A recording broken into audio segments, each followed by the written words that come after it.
Pagbasa mula sa aklat ni Propeta Isayas. Aliwin ninyo ang aking bayan, sabi ng Diyos. Aliwin ninyo sila. Inyong ibalita sa bayang Jerusalem na hinango ko na sila sa pagkaalipin, pagkat nagbayad na sila ng ibayo sa pagkakasalang ginawa sa akin. May tinig na sumisigaw, ipaghanda ang Panginoon ng daan sa ilang, isang patag at matuwid na lansangan para sa ating Diyos. Tambakan ang mga lambak, patagin ang mga burol at bundok, at pantayin ang mga bako-bakong daan. Mahahayag ang kaningningan ng Panginoon at makikita ng lahat. Siya mismo ang nagsabi nito. At ikaw, O Jerusalem, mabuting balita ay iyong ihayag. Ikaw, Sion, umakyat ka sa tuktok ng bundok. Ikaw ay sumigaw, huwag kang masisindak. Sabihin sa Huda, narito ang iyong Diyos. Dumarating ang Panginoong makapangyarihan, taglay ang gantimpala sa mga hinirang. At tulad ng pastol, yaong kawan niya ay kakalingain sa sariling bisig. Yaong mga tupay kanyang titipunin, sa kanyang kandungan ay pagyayamanin, at papatnubayan ang tupang may supling. Ang salita ng Diyos. Pag-ibig mo'y ipakita, iligtas kami sa dusa. Aking naririnig magmula sa puon ang sinasalita. Sinasabi niyang ang mga lingkod niya'y magiging payapa kung mangagsisisi at di nababalik sa gawang masama. Ang nagpaparangal sa pangalan niya'y kanyang ililigtas.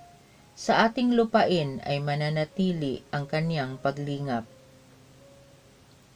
Pag-ibig mo'y ipakita, iligtas kami sa dusa. Ang pagtatapatan at pag-iibigay magdadaog palad, ang kapayapaan at ang katwiray magsasamang ganap. Sa balat ng lupay pawang maghahari yaong pagtatapat, at ang katarungan na may maghahari mula sa itaas. Pag-ibig mo'y ipakita, iligtas kami sa dusa. Gagawing maunlad ng Panginoong Diyos itong ating buhay. Ang mga halaman sa ating lupain ay bubungang mainam. Sa harapan niya yaong maghahari ay pawang katarungan. Magiging payapat susunod ang madla sa kanyang daan. Pag-ibig mo'y ipakita, iligtas kami sa dusa. Pagbasa mula sa ikalawang sulat ni Apostol San Pedro. Huwag ninyong kalilimutan ito, mga pinakamamahal. Sa Panginoon ang isang araw ay 1,000 taon, at ang 1,000 taon ay isang araw lamang. Ang Panginoon ay hindi nagpapabaya sa kanyang pangako tulad ng inakala ng ilan. Hindi pa niya tinutupad ang pangakong tulad ng inaakala ng ilan. Hindi pa niya tinutupad ang pangakong iyon alang-alang sa inyo. Binibigyan niya ng pagkakataon ang lahat na makapagsisi at magbalik loob sa Diyos, sapagkat hindi niya nais na kayo'y mapahamak. Ngunit ang araw ng Panginoon ay darating na tulad ng isang magnanakaw. Sa araw na yaon, ang kalangitan ay biglang mapaparam na may nakapangingilabot na ugong. Matutupok ang araw, buwan at mga bituin, at ang lahat sa lupa ay malalantad. Yamang ganito ang magiging wakas ng lahat ng bagay. Italaga na ninyo sa Kanya ang inyong sarili at mamuhay ng ayon sa Kanyang kalooban, samantalang hinihintay ninyo ang araw ng Diyos.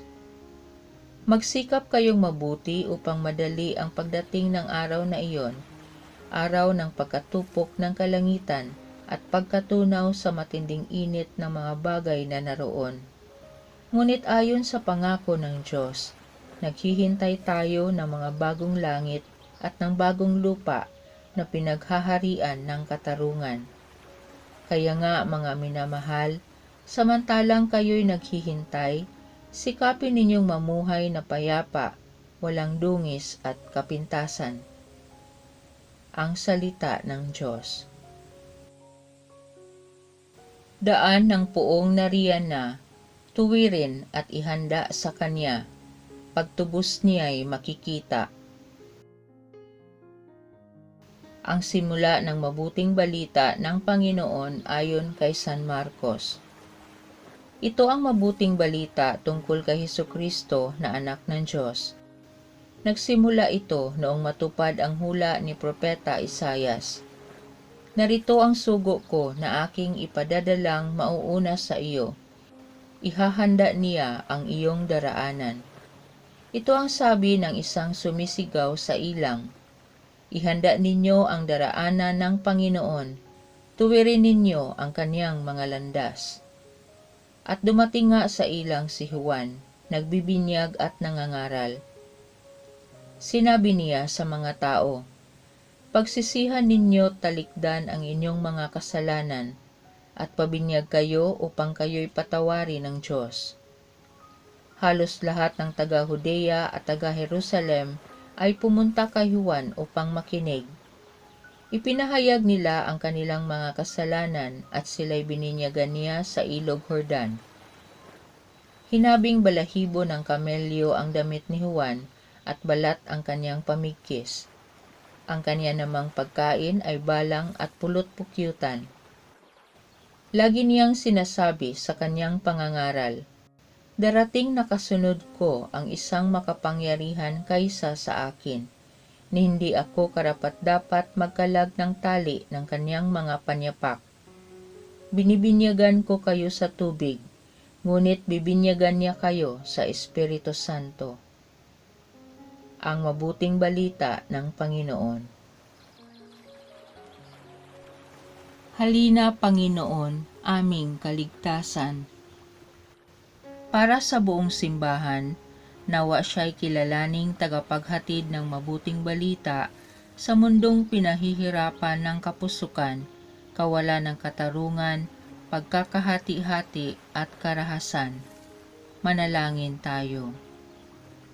Para sa Santo Papa, ating obispo at iba pang ministro sa simbahan, sa pagtulad kay Juan Bautista, naway hindi sila magsawang manawagan sa sangkatauhan para sa pagbabalik loob.